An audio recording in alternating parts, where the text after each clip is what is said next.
오늘은 요한계시록 1장 10절 말씀을 중심으로 메시지를 나누도록 하겠습니다. 여러분은 생생한 현실 속에서 예수님을 만나고 예수님 보여주시는 비전을 바라보며 살아가기를 원하십니까? 오늘 묵상의 말씀을 보십시오. 주님의 날에 사도 요한이 성령에 감동되어 등 뒤에서 나는 나팔 소리 같은 큰 음성을 들었습니다. 주 예수 그리스도의 음성을 들은 것입니다. 사도 요한은 몽롱한 상태에서 주님을 만난 것이 아닙니다.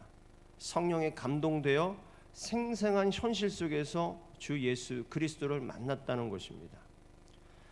여러분, 여기서 성령에 감동되었다는 말씀은 엔 푸뉴마타라고 합니다.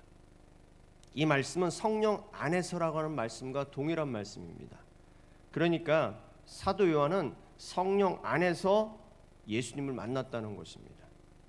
여러분, 우리가 처음 예수님 믿을 때에도 성령 안에서 믿음의 역사가 일어나는 것임을 알고 계시지요. 그런데 예수님을 믿고 난 후에도 성령 안에 있을 때에만 예수님을 만나고 예수님 말씀을 듣고 예수님이 보여주시는 비전을 보며 살아가는 것입니다. 그럼 이 성령 안에 산다는 것이 무슨 뜻이겠습니까?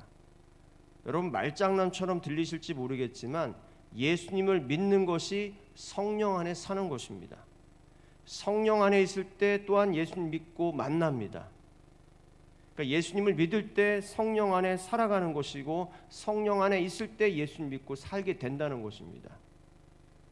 여러분, 사도 요한과 당시의 성도들을 한번 생각해 보십시오. 밤모섬이라는 곳에 사도 요한은 유배를 당하고 있는 상태였습니다. 요한과 그의 편지를 받아서 읽고 있었던 성도들 모두가 고난과 핍박을 받으며 살아가고 있었습니다.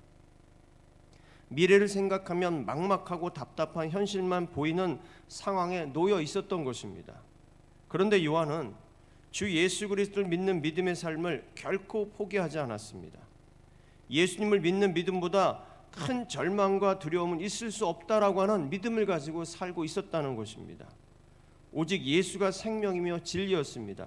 예수가 아니면 죽음을 달라는 믿음을 가지고 살고 있었습니다. 오직 예수로 살아가는 사람만이 성령 안에 믿음의 성도라고 하는 것을 우리에게 보여주었습니다. 오직 예수밖에 없는 믿음의 삶을 살아갔기 때문에 성령 안에서 성령께서 부어주시는 은혜, 그 성령의 감동이라고 말할 수 있는 것을 사도 요한이 받게 되었다는 것입니다.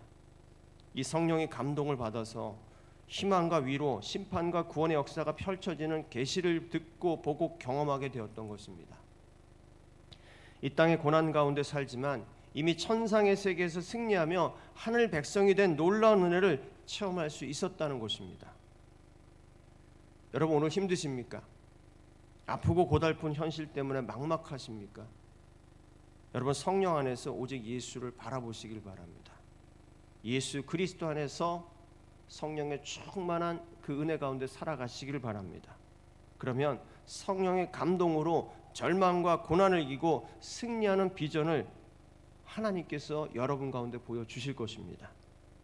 오늘 여러분 성령 안에서 예수님을 바라보시고 또한 예수님을 믿음으로 성령 안에 거하면서 천국을 경험하는 은혜가 저와 여러분 가운데 부어지기를 주님의 이름으로 간절히 축원합니다.